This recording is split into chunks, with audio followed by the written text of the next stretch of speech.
NEET PG পরীক্ষার কৌশলগত রোডম্যাপে সবাইকে স্বাগত। যারা মেডিকেল পোস্ট গ্র্যাজুয়েশনের কথা ভাবছেন তাদের জন্য আজকের এই আলোচনা। চলুন এই খুবই গুরুত্বপূর্ণ পরীক্ষাটাকে সহজভাবে একদম ধাপে ধাপে বুঝে নেওয়া যাক। তো এমবিবিএস তো শেষ হলো, কিন্তু এখন সবচেয়ে বড় প্রশ্নটা হলো এর পর কি? ক্যারিয়ারের পরের বড় স্টেপটা ঠিক কি হতে চলেছে? আর এই বড় প্রশ্নের উত্তর কিন্তু একটাই, আর সেটা হলো নিট পিজি পরীক্ষা। মেডিকেল ক্যারিয়ারে স্পেশালাইজেশন করার এটাই কিন্তু আসল গেটওয়ে বা প্রবেশদ্বার। আচ্ছা, তাহলে চলুন এক ঝলকে দেখে নিই আজকে আমরা কি কি বিষয় নিয়ে কথা বলবো। প্রথমে জানব স্পেশালাইজেশনের প্রবেশদ্বার হিসেবে নিট পিজির ভূমিকা, তারপর পরীক্ষার গঠন বিশ্লেষণ করব, দেখব পিজি আর ইউজির মধ্যে কি কি বড় পরিবর্তন আছে, এরপর একটা গেম প্ল্যান তৈরি করব, আর শেষে থাকবে একটা ফাইনাল ইনসাইট। তাহলে চলুন আর দেরি না করে শুরু করে দিই আমাদের প্রথম সেকশন দিয়ে, স্পেশালাইজেশনের প্রবেশদ্বার। এখানে আমরা বোঝার চেষ্টা করব নিট পিজি পরীক্ষাটা ঠিক কী আর এর আসল উদ্দেশ্যটাই বা কী। আচ্ছা, নিট পিজির পুরো নাম হল ন্যাশনাল এলিজিবিলিটি কাম এন্ট্রান্স টেস্ট পোস্ট গ্র্যাজুয়েট। সহজ কথায় এটা একটা অল ইন্ডিয়া লেভেলের পরীক্ষা।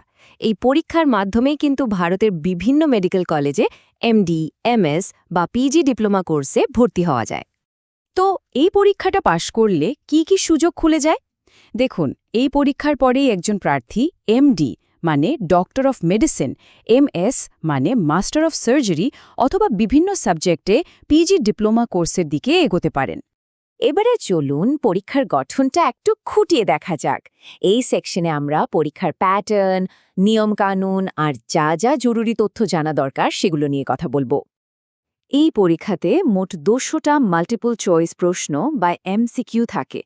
আর এখানেই আসল চ্যালেঞ্জটা, কারণ এই প্রশ্নগুলো কিন্তু ক্যান্ডিডেটের সাবজেক্টের উপর জ্ঞানের গভীরতা যাচাই করে।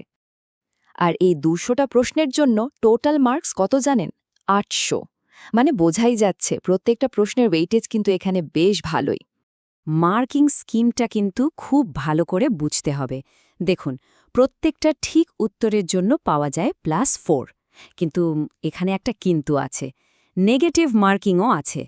একটা ভুল উত্তর মানে -1, তাই আন্দাজে উত্তর দেওয়াটা কিন্তু বেশ রিস্কি।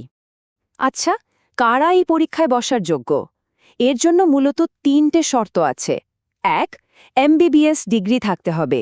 2, 1 বছরের ইন্টার্নশিপ কমপ্লিট করতে হবে। আর 3, ন্যাশনাল মেডিকেল কমিশন বা কোনো স্টেট মেডিকেল কাউন্সিলের রেজিস্ট্রেশন থাকা চাই।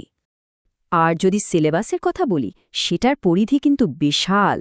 মাথায় রাখতে হবে যে পুরো এমবিবিএস সিলেবাসটাই এর মধ্যে পড়ে, মানে প্রিক্লিনিক্যাল, প্যারাক্লিনিক্যাল আর ক্লিনিক্যাল সব সাবজেক্টই থাকছে। পরীক্ষার টাইমলাইনটা কেমন হয় চলুন একবার দেখিনি। সাধারণত নভেম্বর-ডিসেম্বর নাগাদ রেজিস্ট্রেশন শুরু হয়। জানুয়ারি-ফেব্রুয়ারিতে আসে অ্যাডমিট কার্ড। পরীক্ষাটা হয় জানুয়ারি বা মার্চ মাসে।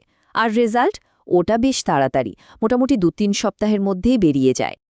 এবার একটা খুব খুব জরুরি আলোচনায় আসা যাক। সেটা হলো পিজি বনাম ইউজি। নিট ইউজি পরীক্ষার থেকে এই পিজি পরীক্ষাটা ঠিক কতটা আলাদা, আর কেনই বা এর প্রস্তুতির স্ট্র্যাটেজিও একদম অন্য রকম হওয়া উচিত। চলুন ব্যাপারটা বুঝে নিই। এই টেবিলটা দেখলেই কিন্তু মূল পার্থক্যগুলো একদম পরিষ্কার হয়ে যাবে।